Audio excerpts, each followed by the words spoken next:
বিশ্বকাপে সর্বোচ্চ স্কোরের রেকর্ড মেসির। অস্ট্রিয়াকে 2-0 গোলে হারিয়ে নকআউটে আর্জেন্টিনা, সমর্থকদের উচ্ছ্বাস। জোড়া গোলে ফ্রান্সকে জয় উপহার এমবাপের। 4 মাস পর হরমুজ প্রণালী অতিক্রম করল বাংলার জয়যাত্রা। আরব আমিরাতের ফুজাইরা বন্দরের পথে নাবিকরা। ইরান যুদ্ধের কারণে আটকা পড়ে শিপিং কর্পোরেশনের জাহাজটি। এবং যুক্তরাষ্ট্র থেকে খাদ্য কিনলেই জব্দ করা অর্থ পাবে ইরান, শর্ত ট্রাম্পের। চুক্তিতে কোনো বাধ্যবাধকতা নেই, দাবি তেহরানের। সমঝোতার পরও কমছে না পারস্পরিক অবিশ্বাস। বিশ্বকাপের সর্বোচ্চ স্কোরের রেকর্ড মেসির। অস্ট্রিয়াকে 2-0 গোলে হারিয়ে নকআউটে আর্জেন্টিনা, সমর্থকদের উচ্ছ্বাস। জোড়া গোলে ফ্রান্সকে জয় উপহার এমবাপের। 4 মাস পর হরমুজ প্রণালী অতিক্রম করল বাংলার জয় যাত্রা। আরব আমিরাতের ফুজাইরা বন্দরের পথে নাবিকরা। ইরান যুদ্ধের কারণে আটকা পড়ে শিপিং কর্পোরেশনের জাহাজটি। যুক্তরাষ্ট্র থেকে খাদ্য কিনলেই জব্দ করা অর্থ পাবে ইরান, শর্ত ট্রাম্পের। চুক্তিতে কোনো বাধ্যবাধকতা নেই, দাবি তেহরানের। সমঝোতার পরও কমছে না পারস্পরিক অবিশ্বাস। বেলারুশকে কেন্দ্র করে মস্কো কিয়েভের তীব্র বিরোধ। ইউক্রেনের রুশ ড্রোন হামলায় নিহত 1, আহত 3। জবাবে রাশিয়ার কারখানায় পাল্টা আঘাতের দাবি কিয়েভের। এবং ব্রিটিশ রাজনীতিতে নাটকীয় মোড়, নেতৃত্বে দৌড়ে এগিয়ে গ্রেট ম্যানচেস্টারের সাবেক মেয়র। স্টারবারের পদত্যাগের পরই এমপি হিসেবে বার্নহ্যামের শপথ। অমরত্বের মহাকাব্যে যেন কোনো বিতর্ক না থাকে, আর তাই হয়তো ফুটবল ঈশ্বর চেয়েছিলেন মেসির বিশ্বকাপের 17 নম্বর গোলটা পেনাল্টি থেকে না আসুক। নিন্দুকেরা যে সবসময় ওত পেতে থাকে লিটল ম্যাজিশিয়ানের প্রতিটা অর্জনে কলঙ্কের কালিমা লেপনের জন্য। তাদের মুখে ছাই দিয়ে ম্যাচের 38 মিনিটে স্বর্গ সোপানে আরোহণ সর্বকালের সেরা ফুটবলারের। এই মুহূর্তটুকু বাদ দিলে ম্যাচের শুরু থেকে আর্জেন্টিনাকে বেশ ভালোই ভুগতে হয়েছে অস্ট্রিয়ার কৌশলের কাছে। প্রথম হাইড্রেশন ব্রেক পর্যন্ত স্ক্যালোনির শিষ্যরা ছিলেন একেবারে এলোমেলো। 8 মিনিটে মেসির পেনাল্টি মিস যেন সেই হতাশা বাড়িয়ে দিয়েছিল আরো বহুগুণ। লিও কোনো কিছু করলেই যেখানে রেকর্ডের পাতা ছাড়খার, সেখানে এই মিস তাকে বসিয়ে দেয় বিশ্বকাপে সবচেয়ে বেশি পেনাল্টি মিস করা খেলোয়াড়ের তালিকায়। পানির ছোট্ট একটা বিরতি যেন বদলে দেয় সব। AT&Tর শীতাতপ নিয়ন্ত্রিত বদ্ধ স্টেডিয়াম মেসি মার্তিনেজদের তৃষ্ণা কাতর করেছিল কিনা কে জানে, কিন্তু গলা ভেজানোর পর আর্জেন্টিনার ধূসর পারফরমেন্সে প্রাণের সঞ্চার হয়েছে ঠিক। 32 মিনিটে গোলের খুব কাছে চলে গিয়েছিলেন লিও। সে যাত্রায় অস্ট্রিয়া ডিফেন্ডার বাধা না হয়ে দাঁড়ালে মহাকাব্যের প্রথম লাইনটা লেখা হতো তখনই। বিরতির পর খেলতে নেমেও ছন্দ ধরে রাখে আর্জেন্টিনা। মিডফিল্ডের দখল নিয়ে চাপে রাখে প্রতিপক্ষকে। যদিও 55 মিনিটে বিপজ্জনক এরিয়ায় ফ্রি কিক পায় অস্ট্রিয়া, কিন্তু এমির দক্ষতায় সমতায় ফেরা হয়নি তাদের। এর কিছুক্ষণ পর মেসির আরও একটি প্রচেষ্টা অল্পের জন্য হয় লক্ষ্যভ্রষ্ট। 73 মিনিটে নিকো গঞ্জালেসের অসাধারণ একটি হেড চলে যায় সাইড পোস্টের বাইরে দিয়ে। 86 মিনিটে আরও একটি সুযোগ নষ্ট করে আর্জেন্টিনা, কিন্তু ভুল করেননি মেসি। ম্যাচের যোগ করার সময় দুর্দান্ত এক গোলে আলবিসেলেস্তের জয় নিশ্চিত করেন লিটল ম্যাজিশিয়ান। হরমুজ প্রণালী বন্ধ থাকায় 31 নাবিক নিয়ে গত 28 ফেব্রুয়ারি থেকে পারস্য উপসাগরের হরমুজ প্রণালীর কাছেই আটকে ছিল বাংলাদেশ শিপিং কর্পোরেশনের মালিকানাধীন জাহাজ বাংলার জয়যাত্রা। নাবিকদের পবিত্র ঈদুল ফিতর এবং ঈদুল আজহা পালন করতে হয়েছিল এই জাহাজে।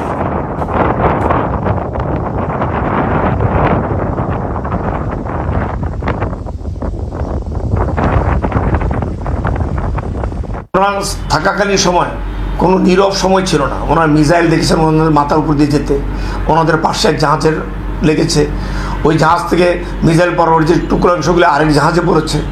পার্শ্ববর্তী ওনারা দেখেছেন যে ওনাদের অয়েল টার্মিনালে হিট হয়েছে। সেটা একটা আতঙ্কিত বিষয়, কারণ ওরা এই যতটুকু সময় ছিলেন সারাক্ষণ ওনারা টেনশনই ছিলেন যে কখন ওনাদের উপরে এসে পড়ে। মেসি ম্যাজিকের সাক্ষী হয়েছে ডালাসের অজস্র অগণিত আর্জেন্টিনা সমর্থক। ম্যাচ শেষ হতেই সেই আর্জেন্টিনা সমর্থকরা গ্যালারি থেকে রাস্তায় নেমে এসে শুরু করেন উদযাপন। তারা নেচে গেয়ে উৎসব করে আর্জেন্টিনার নকআউট পর্বে পা রাখাটা উদযাপন করেছেন। একই সঙ্গে তারা কিন্তু বলছেন আর্জেন্টিনার দল এবং লিওনেল মেসি যেভাবে এই বিশ্বকাপে এখন পর্যন্ত খেলছে, তাতে করে আবারও আর্জেন্টিনার হাতে উঠবে বিশ্বকাপ, এমনটাই প্রত্যাশা করছেন তারা। দীর্ঘমেয়াদী চুক্তির লক্ষ্যে সুইজারল্যান্ডে প্রথম দফার আলোচনা শেষ করেছে যুক্তরাষ্ট্র ইরান। তবে এই আলোচনা ঘিরে ইরানের ভেতরেই শুরু হয়েছে মতভেদ। আয়াতুল্লাহ আলী খামেনি নিহত হওয়ার পর ইরানের সর্বোচ্চ নেতার দায়িত্ব নেন তার ছেলে মোজতবা খামেনি। তবে দায়িত্ব নেওয়ার পর তাকে খুব কমই জনসম্মুখে দেখা গেছে, কোনো সরাসরি বক্তব্য দেননি তিনি। যুক্তরাষ্ট্রের সঙ্গে সমঝোতা স্মারক নিয়েও প্রকাশ্যের সামনে না এসে দিয়েছেন লিখিত বার্তা। সেখানে তিনি জানান নীতিগতভাবে তার কিছু ভিন্ন মত রয়েছে। তবে মোজতবা পুরো প্রক্রিয়া থেকে সরে যাননি। তিনি জানিয়েছেন জাতীয় নিরাপত্তা কাউন্সিলের প্রধান হিসেবে প্রেসিডেন্ট মাসুদ পেজেশকিয়ান এই বিষয়ে দায়িত্ব নিতে পারবেন। বিশ্লেষকদের মতে এর মাধ্যমে খামেনি আলোচনার রাজনৈতিক দায়ভার প্রেসিডেন্টের ওপর দিয়েছেন, তবে চূড়ান্ত সিদ্ধান্তে নিজের প্রভাব ধরে রেখেছেন। খামেনির এই অবস্থানেই ইরানের কট্টরপন্থী গোষ্ঠী আরও সক্রিয় হয়েছে। তাদের দাবি যুক্তরাষ্ট্রকে কোনো ছাড় দেওয়া যাবে না। অন্যদিকে পেজেশকিয়ান বলছেন এই সমঝোতা ইরানের মর্যাদা বজায় রেখেই শান্তির পথ তৈরি করতে পারে। 3 মাসের বেশি সময়ের সংঘাতের পর সুইজারল্যান্ডের আলোচনায় যুক্তরাষ্ট্র ও ইরানের মধ্যে তৈরি হয়েছে নতুন সমঝোতার পথ। ইরানের শীর্ষ আলোচক মোহাম্মদ বাঘের গালিবাফ জানিয়েছেন হরমুজ প্রণালীতে জাহাজ চলাচল নিরাপদ রাখতে একটি যোগাযোগ ব্যবস্থা চালুর বিষয়ে সম্মত হয়েছে দুই দেশ। একই সঙ্গে জব্দ থাকা ইরানি সম্পদের একটি অংশ ছাড়ের বিষয়েও অগ্রগতি হয়েছে বলে জানিয়েছেন তিনি। সুইজারল্যান্ডে আলোচনা ফলপ্রসূ হয়েছে বলে দাবি করেছেন মার্কিন ভাইস প্রেসিডেন্ট জেডি ভ্যান্স। তবে কেবল কথার উপর নির্ভর করে থাকা যাবে না বলেও সতর্ক করেছেন তিনি। বলেন হরমুজ খোলা রাখা এবং পরমাণু ইস্যুতে পরবর্তী আলোচনার জন্য একটি কার্যকর কাঠামো তৈরি হয়েছে। আগামী 21 আগস্ট পর্যন্ত ইরানের অপরিশোধিত তেল, পেট্রোলিয়াম ও পেট্রোকেমিক্যাল পণ্যের উৎপাদন, সরবরাহ এবং বিক্রির অনুমোদন দেওয়া হয়েছে বলে জানিয়েছে মার্কিন অর্থ দপ্তর। Thank you very much. And today মার্কিন প্রেসিডেন্ট ডোনাল্ড ট্রাম্প জানিয়েছেন ইরানের যে অর্থ ছাড় দেয়া হবে তা শুধু যুক্তরাষ্ট্র থেকে খাদ্য কেনার কাজে ব্যবহার করা হবে। চুক্তির শর্ত না মানলে প্রয়োজনীয় পদক্ষেপ নেওয়ার হুঁশিয়ারিও দিয়েছেন তিনি। তবে ইরানের কেন্দ্রীয় ব্যাংক বলছে চুক্তিতে যুক্তরাষ্ট্র থেকে খাদ্য বা কৃষিপণ্য কেনার বিষয়ে কোনো বাধ্যবাধকতা নেই। এমন পরিস্থিতিতে ইরানের প্রথম ভাইস প্রেসিডেন্ট মোহাম্মদ রেজা আরেফ বলেন যুক্তরাষ্ট্রের সঙ্গে সমঝোতা হলেও পুরোপুরি আস্থা রাখা সম্ভব নয়। নিজেদের প্রতিরক্ষা সক্ষমতা বাড়ানো অব্যাহত থাকবে বলেও জানান তিনি। এদিকে লেবাননের দক্ষিণাঞ্চলে অভিযান অব্যাহত রাখার ঘোষণা দিয়েছে ইসরায়েল। অভ্যন্তরীণ নিরাপত্তা বৈঠকের পর যৌথ বিবৃতিতে ইসরায়েলের প্রধানমন্ত্রী, প্রতিরক্ষামন্ত্রী ও সেনাপ্রধান জানান সেনা ও নাগরিকদের উপর হুমকি মোকাবিলায় সামরিক অভিযান চালিয়ে যাবেন তারা। একই সঙ্গে সশস্ত্র গোষ্ঠীর অবকাঠামো ধ্বংস এবং দক্ষিণ লেবাননের নিরাপত্তা বজায় রাখার কথাও জানানো হয়েছে। বেলার সময় ইতালি যুক্ত হতে চায়নি। শুধু যুক্তরাষ্ট্র নয়, বিশ্বের নিরাপত্তা প্রশ্নেও রোম পাশে দাঁড়ায়নি দাবি করে এটা মোটেও ভালো নয় বলে মন্তব্য করেন ট্রাম্প। এর আগে ট্রাম্পের সমালোচনার জবাবে ইতালির প্রধানমন্ত্রী জর্জিয়া মেলোনি তাকে নিজের জনপ্রিয়তা নিয়ে ভাবার পরামর্শ দেন।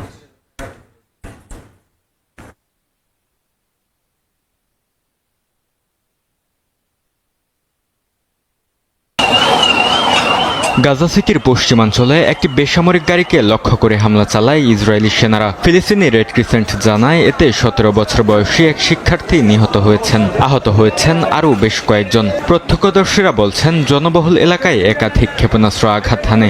ঘটনাস্থলে মাধ্যমিক পরীক্ষায় অংশ নিতে আসা শিক্ষার্থীদের উপস্থিতি হতাহতের আশঙ্কা আরও বাড়িয়ে দেয়। একই দিনে দক্ষিণ গাজার খান ইউনিসে আল মাওয়াসি এলাকায় আরও একটি হামলা চালানো হয়। স্থানীয় হাসপাতাল জানায় একটি বেসামরিক গাড়িতে ইসরায়েলি ড্রোন হামলায় একজন প্যারামেডিক নিহত হন এবং গুরুতর আহত হন আরও একজন। চিকিৎসা ও জরুরি সেবা কর্মীদের উপর হামলা নতুন নয়, তবে যুদ্ধবিরতির মধ্যেও এমন ঘটনা আরও উদ্বেগ বাড়িয়েছে। গাজার 70% এলাকা সামরিক নিয়ন্ত্রণে নেওয়ার পরিকল্পনা রয়েছে ইসরায়েলের। এমন পরিস্থিতি উপত্যকায় শিশুদের মানবিক সংকটকে আরও তীব্র করবে বলে সতর্ক করেছে ইউনিসেফ। সংস্থাটি জানায় যুদ্ধবিধ্বস্ত উপত্যকাটির অবশিষ্ট সীমিত এলাকায় লাখো মানুষ গাদাগাদি করে বসবাস করছেন। এতে শিশুদের মধ্যে শ্বাসতন্ত্রের সংক্রমণ, ডায়রিয়া ও চর্মরোগ দ্রুত ছড়িয়ে পড়ছে। ইউনিসেফের আশঙ্কা ইসরায়েল আরও এলাকা নিয়ন্ত্রণে নিলে মানবিক সহায়তা ও জরুরি সেবার প্রবেশাধিকার কমে যাবে, যার সবচেয়ে বড় মূল্য দিতে হবে শিশুদের। গাজার স্বাস্থ্য মন্ত্রণালয়ের তথ্য অনুযায়ী যুদ্ধবিরতির পর থেকে এখন পর্যন্ত 1000-এর বেশি ফিলিস্তিনি নিহত এবং 3000-এর বেশি আহত হয়েছেন। ইউক্রেনের দক্ষিণ পূর্বাঞ্চলীয় ঝাপোরিজিয়া শহরে রাত ভর ড্রোন হামলা চালায় রাশিয়া। আবাসিক এলাকায় আঘাত হানা এসব হামলায় বেশ কয়েকজন হতাহত হন। ধ্বংসস্তূপের মাঝে দাঁড়িয়ে আর্তনাদ করতে দেখা যায় স্থানীয় বাসিন্দাদের। আহতদের উদ্ধার করে স্থানীয় হাসপাতালে নেওয়া হয়েছে। অঞ্চলটির গভর্নর জানান, কয়েক ঘন্টার ব্যবধানে শহরটিতে একাধিক হামলা চালানো হয়েছে। একই সময়ে পাল্টা আঘাত এনেছে ইউক্রেন। রাশিয়ার ভোরোনেজ শহরে একটি কারখানায় হামলার দাবি করেছে ইউক্রেনীয় সেনাবাহিনী। কিয়েভ জানায়, বিমান থেকে নিক্ষেপ করা ক্রুজ ক্ষেপণাস্ত্র ব্যবহার করে ওই স্থাপনায় আঘাত হানা হয়, যেখানে রুশ ক্ষেপণাস্ত্র ব্যবস্থার জন্য গুরুত্বপূর্ণ ইলেকট্রনিক যন্ত্রাংশ তৈরি করা হতো বলে দাবি তাদের। হামলার পর কারখানা এলাকা থেকে ঘন কালো ধোঁয়া উঠতে দেখা যায়। রুশ কর্তৃপক্ষ ক্ষয়ক্ষতির কথা স্বীকার করলেও হামলার প্রকৃতি নিয়ে বিস্তারিত কিছু জানায়নি। স্থলযুদ্ধের ময়দানেও চাপ বাড়াচ্ছে মস্কো। রুশ প্রতিরক্ষা মন্ত্রণালয়ের প্রকাশিত ভিডিওতে দোনেস্ক অঞ্চলের কাছে রুশ সেনাদের পতাকা উড়াতে দেখা গেছে। অনেকদিন থেকে শহরটি দখলের চেষ্টা চালিয়ে যাচ্ছে রাশিয়া। সামরিক বিশ্লেষকদের মতে, অঞ্চলটি দখল করতে পারলে দোনেস্কে ইউক্রেনের প্রতিরক্ষা বলয়ের একটি গুরুত্বপূর্ণ অংশ ভেঙে পড়বে। এদিকে ইউক্রেনের প্রেসিডেন্ট ভলোদিমির জেলেনস্কি অভিযোগ করেছেন, বেলারুশের কিছু সামরিক অবকাঠামো রাশিয়ার হামলা সমন্বয়ে ব্যবহৃত হচ্ছে। এসব সরানো না হলে ব্যবস্থা নেওয়ার হুঁশিয়ারি দিয়েছেন তিনি। অন্যদিকে ইউক্রেন বেলারুশের সার্বভৌমত্বকে হুমকির মুখে ফেলছে বলে অভিযোগ করেছে মস্কো। গুঞ্জন সত্যি করে অবশেষে পদত্যাগ করেছেন ব্রিটিশ প্রধানমন্ত্রী কিয়ার স্টারমার। সোমবার প্রধানমন্ত্রীর কার্যালয় ডাউনিং স্ট্রিট থেকে এই ঘোষণা দেন তিনি। এ সময় আবেগাপ্লুত হয়ে পড়েন Starmer. Every decision I've taken has been about putting the country I love first. That is why I will resign as leader of the Labour Party. ক্ষমতা গ্রহণের পর থেকেই একের পর এক নীতিগত ভুল ও সংকটে জর্জরিত ছিলেন ব্রিটিশ প্রধানমন্ত্রী। Thank you very much. নির্বাচনী প্রতিশ্রুতির পরও দেশের অর্থনৈতিক প্রবৃদ্ধি নিশ্চিত করতে না পারা, জীবনযাত্রার ব্যয় নিয়ন্ত্রণে ব্যর্থতা আর জনসেবা খাতের সংস্কারে স্থবিরতার কারণে সাধারণ মানুষের কাছে জনপ্রিয়তায় ধস নামে স্টারমারের। এর ওপর যৌন কেলেঙ্কারিতে অভিযুক্ত জেফ্রি এপস্টেইনের বিতর্কিত বন্ধু পিটার ম্যান্ডেলসনকে যুক্তরাষ্ট্রে ব্রিটিশ রাষ্ট্রদূত হিসেবে নিয়োগ দিয়ে বড় ধরনের বিতর্কের জন্ম দেন তিনি। সম্প্রতি এ সংক্রান্ত কিছু নথিপত্র ফাঁসের পর স্টারমারের রাজনৈতিক ভাবমূর্তি ধুলোয় মিশে যায়, যা তার পদত্যাগকে অনিবার্য করে তোলে। স্টারমারের বিদায়ের পর যুক্তরাজ্যের পরবর্তী প্রধানমন্ত্রী হওয়ার দৌড়ে এগিয়ে আছেন অ্যান্ডি বার্নহাম। 1970 সালে লিভারপুলে জন্ম নেয়া কেমব্রিজ বিশ্ববিদ্যালয়ের এই সাবেক শিক্ষার্থী মাত্র 15 বছর বয়সে লেবার পার্টিতে যোগ দেন। 2001 সালে প্রথম এমপি নির্বাচিত হওয়ার পর টনি ব্লেয়ার ও গর্ডন ব্রাউনের সরকারের সংস্কৃতি ও স্বাস্থ্যমন্ত্রীর মতো গুরুত্বপূর্ণ দায়িত্ব সামলান তিনি। 2 years ago was the proudest moment of my life. Labour পার্টির নেতা ও ব্রিটিশ প্রধানমন্ত্রী কিয়ার স্টারমারের পদত্যাগ দেশটির রাজনীতিতে নতুন অনিশ্চয়তা তৈরি করেছে। তবে সেই অনিশ্চয়তার মাঝেই দ্রুত আলোচনার কেন্দ্রবিন্দুতে উঠে এসেছেন অ্যান্ডি বার্নহাম। স্টারমারের বিদায়ের মাত্র কয়েক ঘন্টা আগে মেকারফিল্ড আসনের নবনির্বাচিত এমপি হিসেবে শপথ নেন তিনি। রাজনৈতিক বিশ্লেষকদের মতে, নেতৃত্বের দৌড়ে অংশ নেওয়ার সুযোগ নিশ্চিত করতেই তার এই প্রত্যাবর্তন।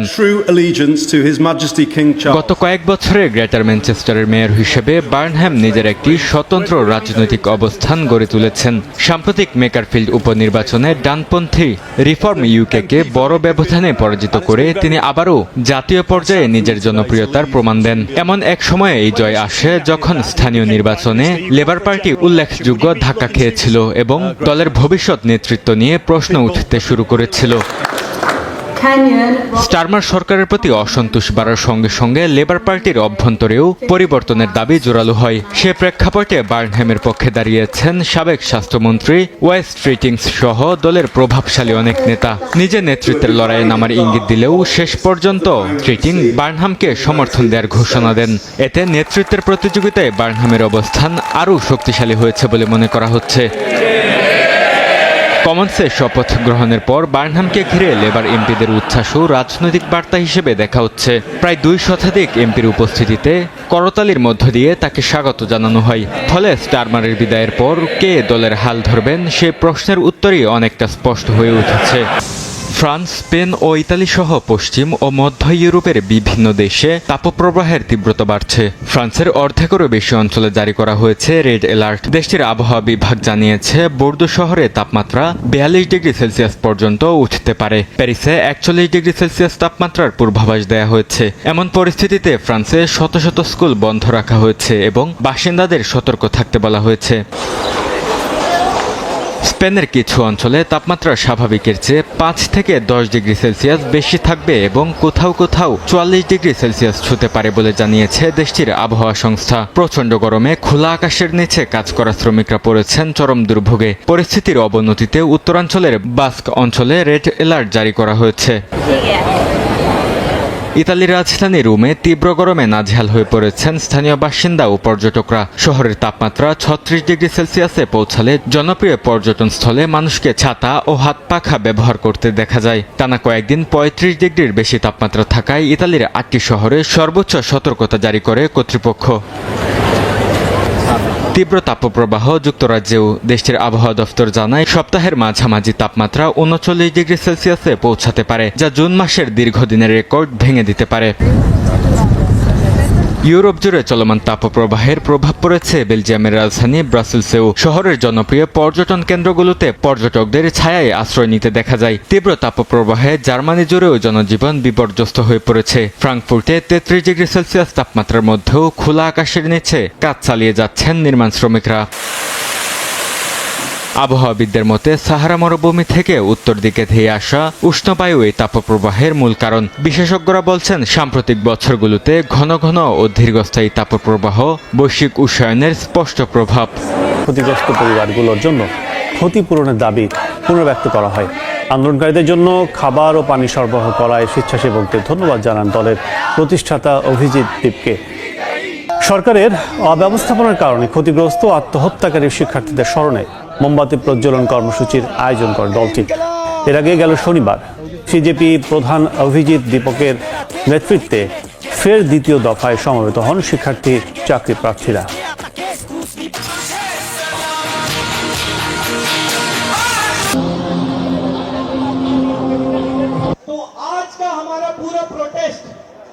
বাঁচতে প্রথম তলার জানালা থেকে ঝাঁপ দেন অনেক শিক্ষার্থী। পুলিশ ও ফায়ার সার্ভিসের সদস্যরা জানান প্রায় 1 ঘন্টার চেষ্টার পর আগুন নিয়ন্ত্রণে আনে দমকল বাহিনী।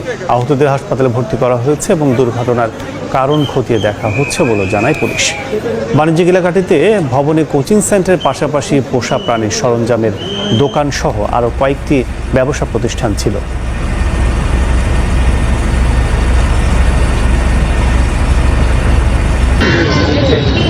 সোমবার পশ্চিমবঙ্গের বিধানসভায় বাজেট অধিবেশন শেষ হতেই নিউ টাউনের একটি হোটেলে বৈঠকে বসেন বিদ্রোহী তৃণমূল বিধায়কেরা। উপস্থিত ছিলেন 60 জন বিধায়ক এবং কলকাতার প্রায় 70 জন সাবেক কাউন্সিলর।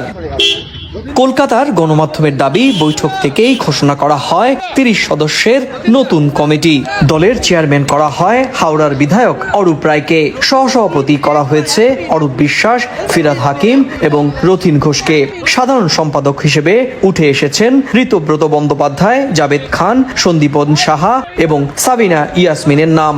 তবে নাম নেই তৃণমূল কংগ্রেসের প্রতিষ্ঠাতা মমতা বন্দ্যোপাধ্যায় এবং তৃণমূল কংগ্রেসের বর্তমান সাধারণ সম্পাদক অভিষেক বন্দ্যোপাধ্যায়ের।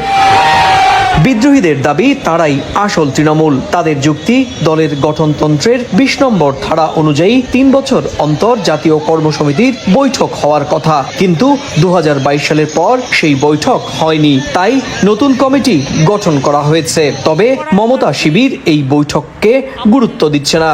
দলটির মুখপাত্র ও বিধায়ক কুণাল ঘোষ সামাজিক মাধ্যমে জানান, তৃণমূল এবং মমতা বন্দ্যোপাধ্যায় সমর্থক।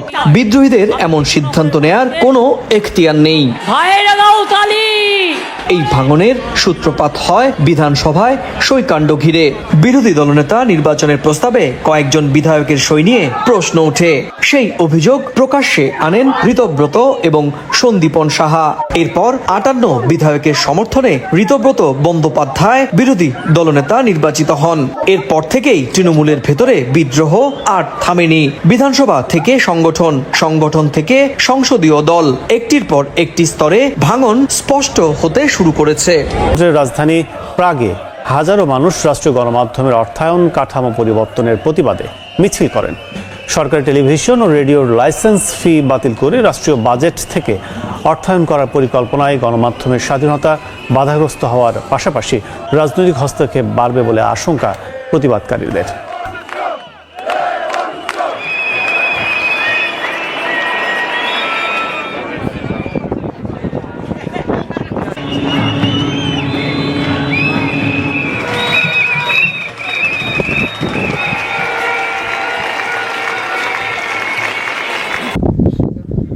সৌদি আরবে মরুভূমির মাঝে দাঁড়িয়ে আছে বিখ্যাত পর্যটন স্থান এজ অব দ্য ওয়ার্ল্ড। রাজধানী রিয়াদ থেকে প্রায় 90 কিলোমিটার উত্তর পশ্চিমে এর অবস্থান। প্রায় 1131 কিলোমিটার উঁচু এই পাহাড় চূড়ায় দাঁড়ালে চোখের সামনে উন্মোচিত হয় আকাশ আর মাটির মাঝখানে পৃথিবী দেখার দৃশ্য।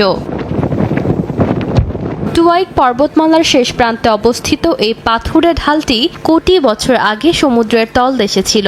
ভূপ্রাকৃতিক পরিবর্তন ও দীর্ঘ সময়ের ক্ষয়ের কারণে ধীরে ধীরে এটি উঁচু পাহাড়ে রূপ নেয়।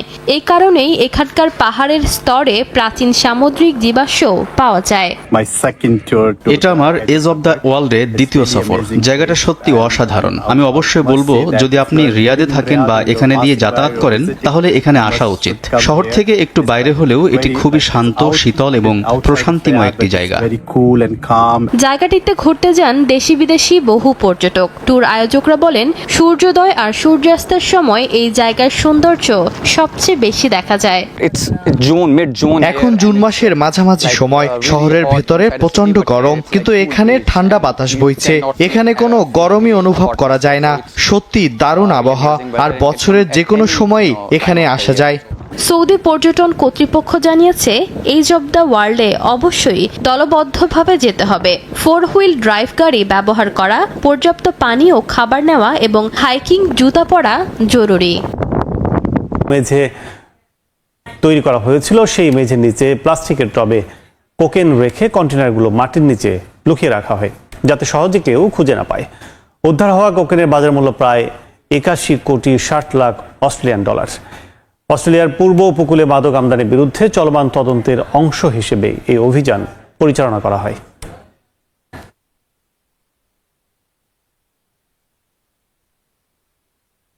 দালিয়ান আন্তর্জাতিক বিমানবন্দরে অবতরণ করে। এ সময় প্রধানমন্ত্রীকে অভ্যর্থনা জানান লিয়াওনিং প্রদেশের ভাইস গভর্নর বাই ইং সহ চীনের উচ্চ পদস্থ কর্মকর্তারা। 4 দিনের এই সফরে ওয়ার্ল্ড ইকোনমিক ফোরামের সম্মেলনে যোগ দেওয়ার পাশাপাশি তিনি চীনের শীর্ষ নেতাদের সঙ্গেও বৈঠক করবেন। এসব বৈঠকে বাণিজ্য, বিনিয়োগ, অবকাঠামো উন্নয়ন ও পারস্পরিক স্বার্থ সংশ্লিষ্ট বিভিন্ন বিষয় নিয়ে আলোচনার কথা রয়েছে।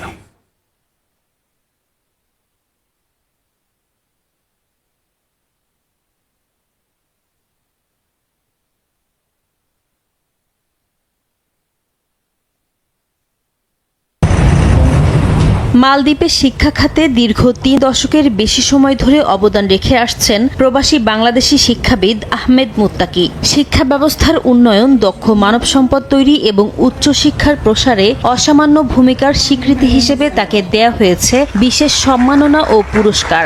রাজধানী মালের ইমাজউদ্দিন স্কুল অডিটোরিয়ামে মিয়াঞ্জ কলেজের 20তম প্রতিষ্ঠাবার্ষিকীর অনুষ্ঠানে তার হাতে সম্মাননা স্মারক তুলে দেন মালদ্বীপের ফার্স্ট লেডি সাজিদা মোহাম্মদ। বাংলাদেশি মালিকানাধীন মিয়াঞ্জ কলেজের প্রতিষ্ঠাবার্ষিকীর এই আয়োজনে উপস্থিত ছিলেন বিভিন্ন দেশের রাষ্ট্রদূত, হাই কমিশনার, কূটনীতিক, শিক্ষাবিদ ও বিশিষ্ট ব্যক্তিরা। অনুষ্ঠানে মালদ্বীপের ফার্স্ট লেডি বলেন, স্বল্প সময়ের মধ্যে মিয়াঞ্জ কলেজ শিক্ষা ও দক্ষতা উন্নয়নে গুরুত্বপূর্ণ ভূমিকা রাখছে। জ্ঞানভিত্তিক ও দায়িত্বশীল প্রজন্ম গঠনে প্রতিষ্ঠানটির অবদান জাতীয় উন্নয়নকে আরও শক্তিশালী করছে। সম্মাননা পেয়ে আহমেদ মুত্তাকি বলেন, এটি শুধু তার ব্যক্তিগত অর্জন নয়, মালদ্বীপে কর্মরত পুরো বাংলাদেশি কমিউনিটির গর্ব ও মর্যাদার প্রতিফলন। আন্তর্জাতিক অঙ্গনে একজন বাংলাদেশি হিসেবে এমন স্বীকৃতি পাওয়া অত্যন্ত আনন্দের বলেও মন্তব্য করেন তিনি। আজকে যে অ্যাওয়ার্ডটা দিয়েছেন, স্বীকৃতি দিয়েছেন, সেটা একটা জাতীয় স্বীকৃতি বাংলাদেশের জন্য। এটা বাংলাদেশি হিসাবে, একজন সাধারণ শিক্ষক হিসেবে আমি খুব আনন্দিত। সংশ্লিষ্টদের মতে আহমেদ মুত্তাকির এই অর্জন বিশ্ব পরিসরে বাংলাদেশিদের দক্ষতা, পেশাদারিত্ব ও ইতিবাচক ভাবমূর্তি আরও উজ্জ্বল করবে। একই সঙ্গে এটি প্রবাসী বাংলাদেশিদের জন্য অনুপ্রেরণার একটি উজ্জ্বল দৃষ্টান্ত হয়ে থাকবে। নাজমুল ইসলাম, রোববার মালদ্বীপের বাংলাদেশ হাই কমিশনের মিলনায়তনে ষান্মাসিক গণশুনানি ও মতবিনিময় সভা অনুষ্ঠিত হয়। গণশুনানিতে সাধারণ প্রবাসীদের পাশাপাশি ব্যবসায়ী, সাংবাদিক ও বাংলাদেশি কমিউনিটির নেতারা উপস্থিত ছিলেন। বাংলাদেশ হাই কমিশনের পক্ষ থেকে সরাসরি অভিযোগ শোনার আয়োজন করায় খুশি প্রবাসী বাংলাদেশিরা।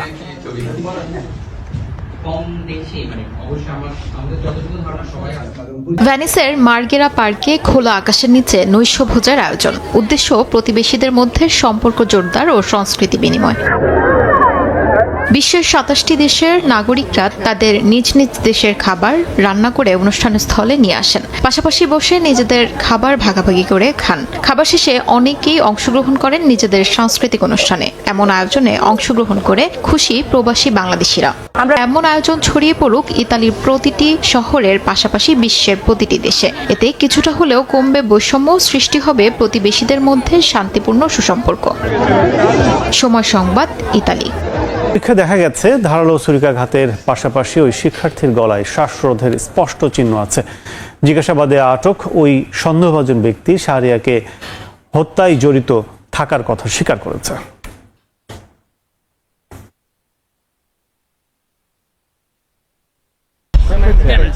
ম্যাচ শেষ, স্কোরবোর্ডে গোলশূন্য ড্র, কিন্তু মাঠের লড়াইয়ের পরও বিশ্বকাপে আলোচনার কেন্দ্রবিন্দুতে উঠে এসেছে ইরান দল।